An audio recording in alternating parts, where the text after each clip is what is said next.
Let's talk about depression and the emotions. Again, overwhelming sense of hopelessness. These are the types of emotions that are related.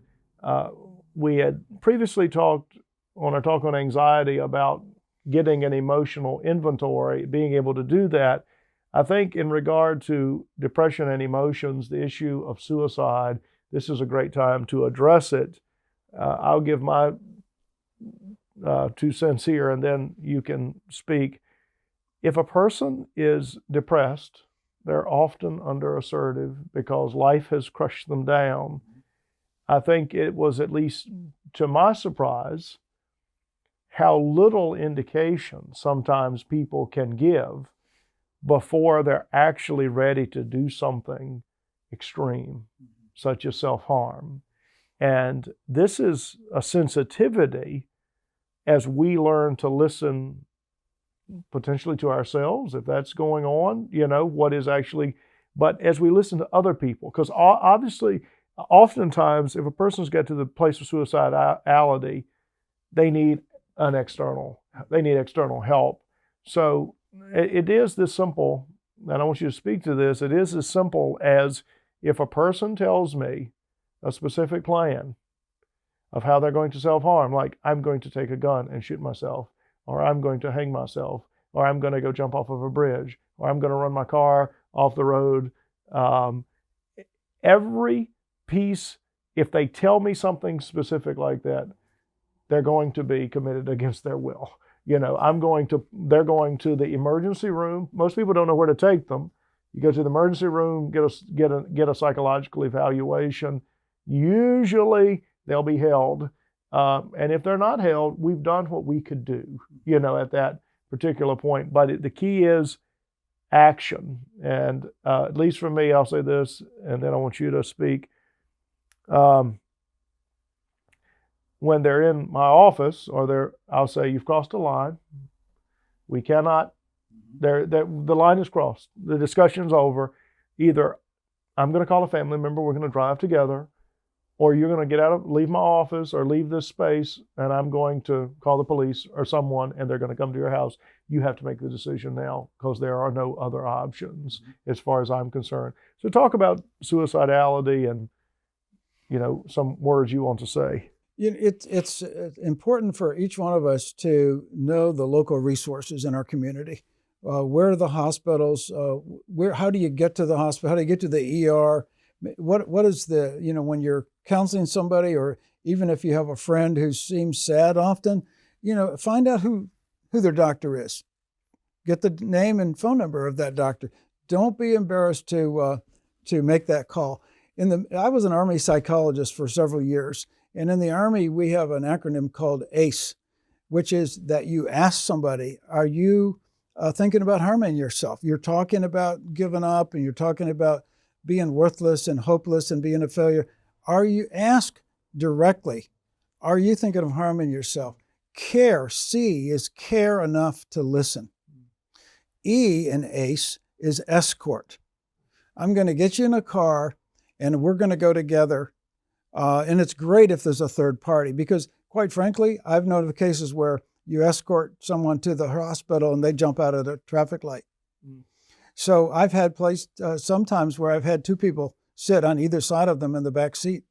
And so, you might anger someone. Maybe you're going to go through all of this and you're going to get them to care, and they're going to talk their way out of it, or they're going to stay there for 3 to 5 days and come out and they're angry at you the rest of their life. That could happen, but you've done the right thing.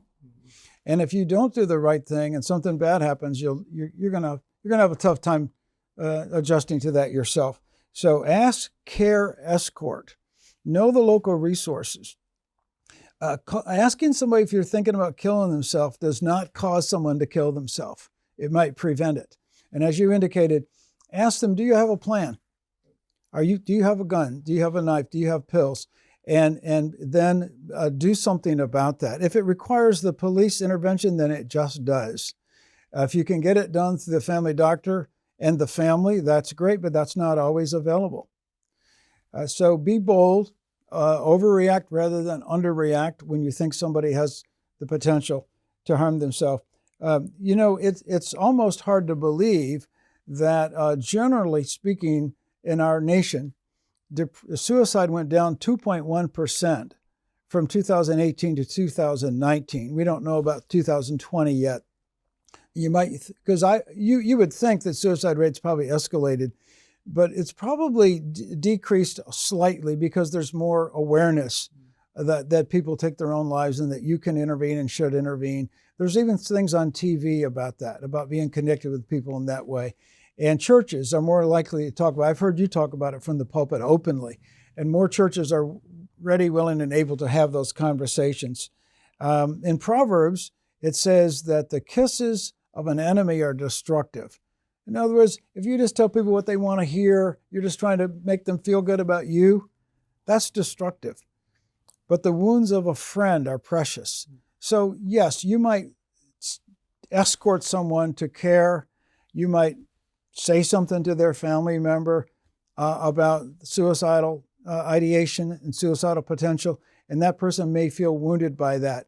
But that's the gift that you're giving them, is to speak up and be bold. And you will know that you've done the right thing. I know in regard to depression and emotion, suicide is the extreme, but it is the one place where we have to be most alert, because I think that's where outside intervention, especially for you who are watching for others, it's going to require your intervention. The only other thing I would like to say about depression and emotions is similar to what I said about anxiety with mindfulness, is just because I feel hopeless and it may seem so deeply that my emotions dictate my actions, but my emotions just dictate at that moment, or just inform how I feel.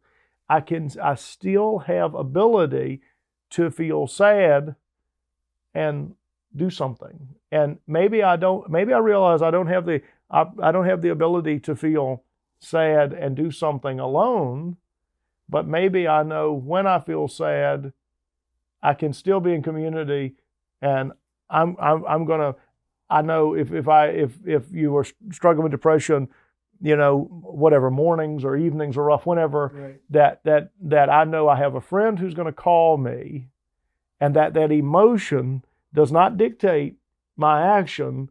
I can swim against that emotion, right, to activate in a way contrary to it. I don't feel like answering the phone when my friend calls, but answer it anyway. Exactly. Or make sure he shows up, right, at a certain time, right, especially at a time where my emotions are going to be, and just say, come on, we're gonna go do this. We're gonna just to get moving. And be honest with that friend about your self-medicating behaviors that can be destructive. I want to make one comment. There are times when there were no hints. Somebody is suicidal, they're entertaining it, they have it as a plan in the back shelf of their mind to use whenever they get ready to, and you don't see it. I want to make sure we say that, because it isn't every time somebody kills themselves, someone failed to help them. That's unfortunately not the case. Yeah, there are some people, they're so private. It's their plan. It's their plan, but go ahead. They may even have an elevated mood. They were depressed. Now all of a sudden, they seem more lighthearted. It's because they've decided to execute the plan. And it's a horrible thing. People do not get over, when I have somebody in my office who's suicidal, I get real close to them and I try to dispel the lies they're telling themselves, which is everybody that loves me will get over it. And I say, no, they won't. And then I tell them stories about that. And that they will go on with their lives, but they won't get over it yet. And they do care, and you are hurting other people. But there are people who aren't going to be in anyone's office to have that conversation who are going to take their lives.